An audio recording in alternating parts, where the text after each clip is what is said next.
In this video, I am going to give you a brief on the overview of ASP.NET Core framework. Let's see which topics have been covered in this overview section. Number 1, introduction or history of ASP.NET Core. Number 2, what exactly ASP.NET Core is. Number 3, why ASP.NET Core and what are the different features of provided by the ASP.NET Core. Number 4, .NET Core versus ASP.NET Core. And number 5, language supported by the ASP.NET Core and .NET Core GitHub repository. So let's start with the introduction section. When we talk about software development, everyone wants to talk about free, open source and cross-platform development. So considering these requirements, Microsoft launched a new revolutionary product called ASP.NET Core. ASP.NET Core was initially launched as ASP.NET 5, but later it was renamed to ASP.NET Core. This is not the continuation of ASP.NET 4.6 or ASP.NET 4.8. It is completely rewritten. New framework designed for building modern web applications. The ASP.NET Core framework is designed from scratch to keep in mind to be a cross-platform for both development and deployment. So we do not need to build different applications for different platforms using different frameworks. ASP.NET Core no longer depends on the system.web.dll for browser server communications. ASP.NET Core allows us to include packages that we need for the applications. This reduces the request pipeline and improves performance and scalability. What is ASP.NET Core? ASP.NET Core, as you can see on the screen, is a free, open source, high performance, lightweight and cross-platform framework for building cloud-based applications such as web apps, IoT apps and mobile backends. It is designed to run on the cloud as well as on premises.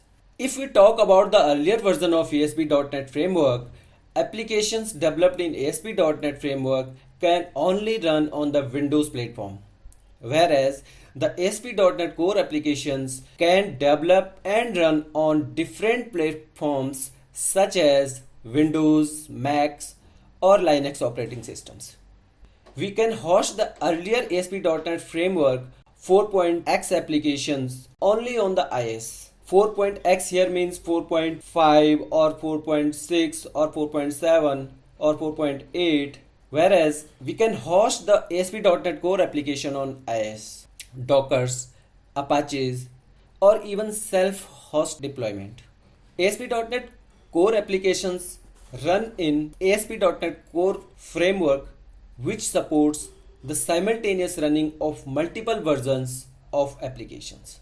ASP.NET Core has a number of architectural changes that result in a much linear and modular framework and having improvement like a new lightweight and modular HTTP request pipelines.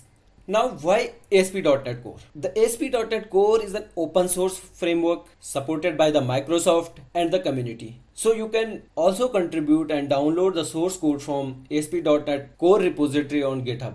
ASP.NET Core applications can also be developed and run on different platforms like Windows, Macs and Linux operating systems. Application developed in ASP.NET Core can be hosted on multiple platforms with any web server such as IS, Apache, etc. ASP.NET Core provides a unified programming model for developing both web apps and web APIs. That means a single control class can be used to handle both web apps and web APIs. Also, it allows you to use and manage modern UI framework such as AngularJS, Angular or React, Bootstrap, etc. It was architected modular with minimum overhead, and then other more advanced features can be added as a NuGet packages as per application requirements. This result in high performance, require less memory, less deployment size, and easy to maintain. Dependency injection is a pattern that can help developers to decouple the different pieces of their applications. So there is a built-in support of dependency injections in ASP.NET Core. This support is not limited to middleware but also support in controller, view and model as well, which make it maintainable and testable. You will see middleware, controller and view and model in our incoming videos. .NET Core allows you to optimize your app to include just the NuGet packages you need. ASP.NET Core runs in .NET Framework, which support the simultaneous running of multiple versions of the applications. ASP.NET Core also include easy to use command line tool that can be used for local deployment, because using CLI command you can develop and run .NET applications, as well as you can also publish the application using CLI command.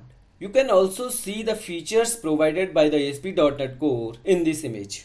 Open source, which means it can be downloaded, the source code from the ASP.NET Core repository on GitHub. Cross-platform, that means it can be developed and run on different platforms like Windows, Mac or Linux operating systems. Broad programming features like a unified model for building web API and web UI. High performance here means you can include only the required NuGet packages. Simple and hassle-free, that means modular and inbuilt dependency injections we have in .NET Core. Razor pages supported. Outstanding developer tool like easy to use command line tools, and high versatile in nature. That means developer can use it for a wide variety of operating systems, and it can also great for mobile application development as it support apps in Android and iOS. So these are the high level features of ASP.NET Core. Now let's see .NET Core versus ASP.NET Core. So as you can see on this table, both are open source and cross-platform. .NET Core is basically a runtime to execute applications built on .NET Core, while ASP.NET Core is a web framework to build web apps, IoT apps, and mobile backends. There is no separate runtime, and SDK are available for ASP.NET Core. .NET Core runtime and SDK itself include ASP.NET Core libraries. .NET Core installer already contains ASP.NET Core libraries, so there is no separate installer for ASP.NET Core. ASP.NET Core can be installed by installing Visual Studio 2017 or 19, or by installing .NET Core runtime or SDK. The language supported by the .NET Core are C#, F#, and Visual Basics. There are different repositories are available in GitHub for .NET Core runtime, .NET Core SDK, and ASP.NET Core. You can also see these repositories links in the description box. So thanks for watching this video.